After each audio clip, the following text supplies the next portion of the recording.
Welcome to my scientifically informed insider look at mental health topics. If you find this video to be interesting or helpful, please like it and subscribe to my channel. Hello, this is Dr. Grande. Today's question asks, what are the thoughts of the narcissist? So as I receive these different questions, I try to answer several in every video by selecting questions that kind of have the same theme, to be efficient and to answer as many questions as I can. So I have this question about the thoughts of the narcissist, and also similar questions like, what does the narcissist think in response to certain triggers or events? Are the thoughts of the narcissist different from people who are not narcissistic? Or is there a difference between the thoughts of people who have grandiose narcissism versus vulnerable narcissism? And then another question I've seen is, do narcissistic thoughts lead to narcissistic behaviors? So I'm really going to more or less try to answer all these questions kind of under the same title of what are the thoughts of the narcissist. So first I'll take a quick look at grandiose versus vulnerable narcissism. So with both types of narcissism, we see a sense of entitlement, requiring admiration, having low agreeableness, like as a personality trait, and we also see self-centeredness. Now, grandiose narcissism has characteristics like being extroverted, being low in neuroticism, being bold in social situations, arrogant, condescending, self-confident, having superficial charm, not really worrying too much about criticism, and being optimistic. Now, on the vulnerable side, we see someone who's introverted and high in neuroticism. They tend to be resentful, tend to have trouble trusting people, they're insecure, they have a lot of shame, they respond quite a bit to criticism, they tend to be pessimistic, socially awkward, and unforgiving. So now taking a look at this construct of thoughts. What am I talking about here when I say what are the thoughts of the narcissist? Well, from my clinical experience and from the research literature, I've observed a lot of people describing thoughts. And over all these years, I've noticed certain trends. Certain thoughts tend to be associated more with certain personality traits or mental disorders. For example, when people are depressed, they tend to have thoughts that are pessimistic. And sometimes they tend to have thoughts that are more realistic. It really depends on the person and the level of depression. When somebody's manic, like with bipolar disorder, they tend to be extremely optimistic in their thinking. Or we could look at an area like psychosis. When people are psychotic, their thinking tends to be highly disorganized. So there are a lot of fragmented thoughts that don't really make sense. There's no way to put them together. So similarly, when we're talking about people who are narcissistic, we see a trend. We see that there are certain types of thoughts. And I'm going to focus on these thoughts in relation to stimuli. And this is based on cognitive behavioral therapy. So with CBT, we see this idea that beliefs and stimuli combine. And from this combination, this forms an automatic thought. So it's just a thought that pops into somebody's mind. They're not consciously trying to think a certain thing. It's just automatically there. And these automatic thoughts tend to lead to reactions. These can be feelings, other thoughts, behaviors, physiological reactions. So there's a wide variety of reactions that the thoughts can cause. And of course, these reactions are highly consistent with the types of thoughts. This is driven by stimuli, situations, or triggers. So I'm going to organize it in that way. I'm going to look at the stimuli and then look at the thoughts for the grandiose narcissist versus the vulnerable narcissist. So the first stimulus I'll cover here is the narcissist approaching someone that they're attracted to. So they see somebody they like, and they're walking up to them, or they're thinking about contacting them in some way. So the thoughts of the grandiose narcissist. This person is really going to like me. We're really going to hit it off. They've never really seen anybody as impressive as me.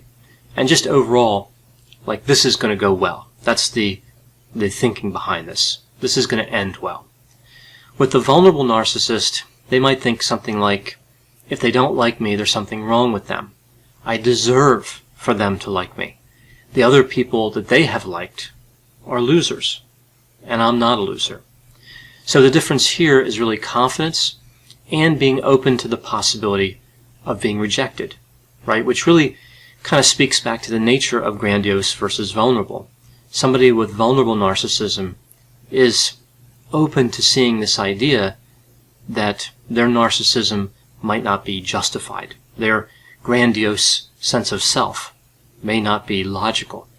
They don't really move all the way to that type of thinking or conclusion, or they wouldn't be narcissistic, but they're closer to that side than a grandiose narcissist. Now, the next situation is being rejected by a person that the narcissist was attracted to. So this kind of builds on that first situation, except now the narcissist has been rejected, which of course isn't always the outcome.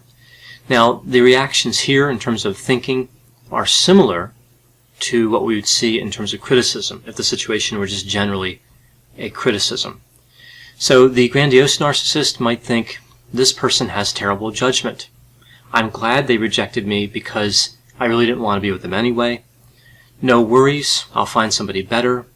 Or I'll have my revenge and everybody will know, right? And this is kind of interesting how this is going to be different with vulnerable narcissism. And also, I'll try again later when they realize who I am. So again, they're implying that who they are is something special or unique, right? Who they are is something marvelous, and the person just hasn't realized who they are yet. So the vulnerable narcissism, again, in response to rejection, I wonder why they think I'm awful. I wonder why they hate me. They didn't have the right to reject me. I'll have my revenge, and no one will know it's me, and I will never ask them out again. So we see some important differences here. The vulnerable narcissist, again, is open to the idea that they may be undesirable, but they have a difference here, I think, that stands out more in terms of revenge, right? So it's, with the grandiose narcissist, it's identified revenge. You're going to know who I am.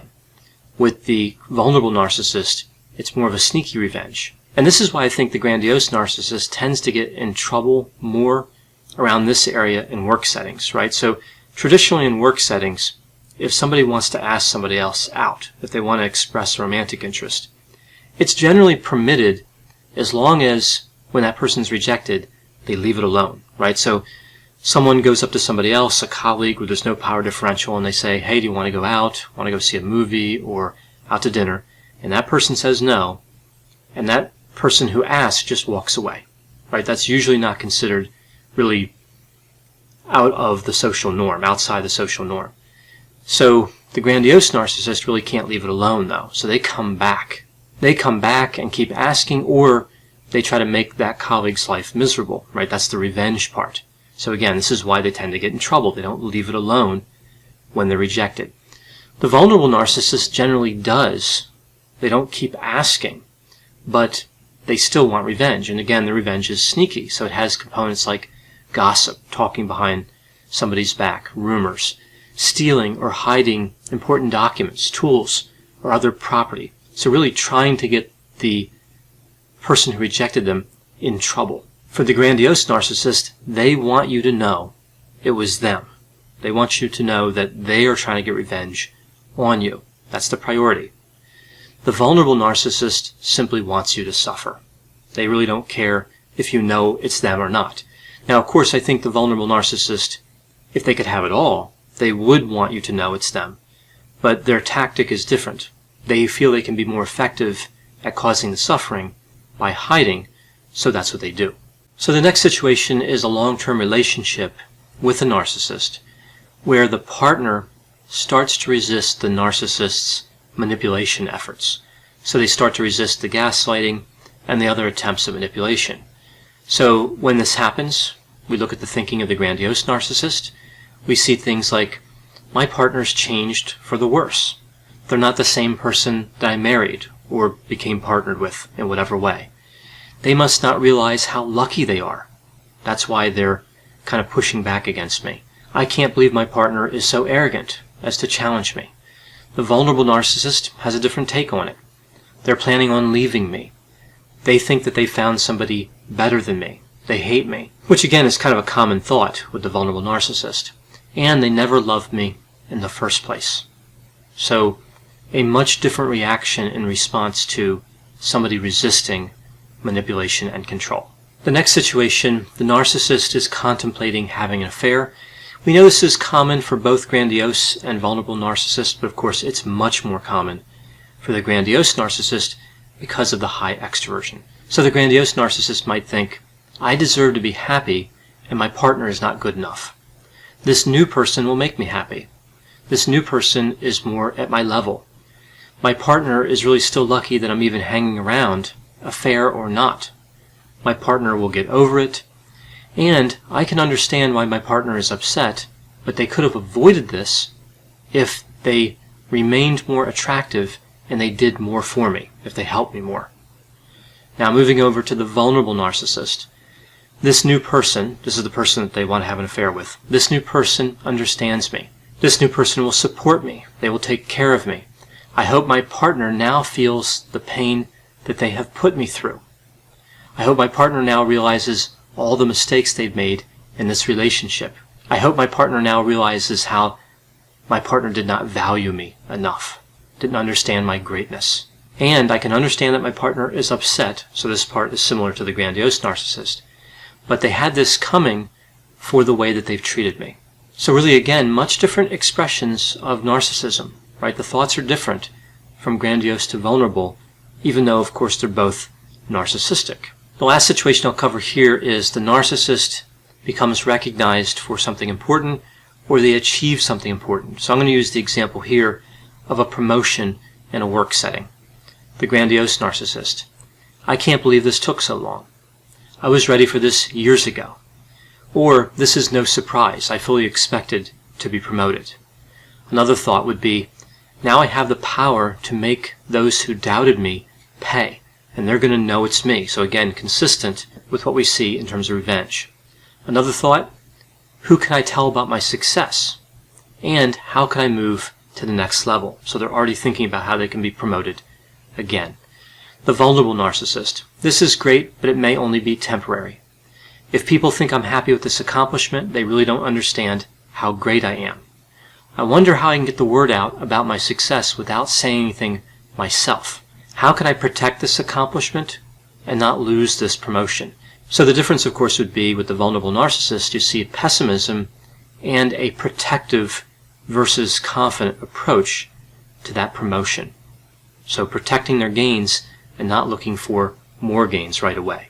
So those are some of the thoughts we might see for grandiose and vulnerable narcissists across many different situations. I know whenever I cover topics like this, there are going to be a variety of opinions. People who agree with me, disagree with me, have other thoughts and examples from their experience with narcissists. Please put those opinions and thoughts in the comment section. They always generate a really interesting dialogue. As always, I hope you found this description of the thoughts of a narcissist to be interesting. Thanks for watching.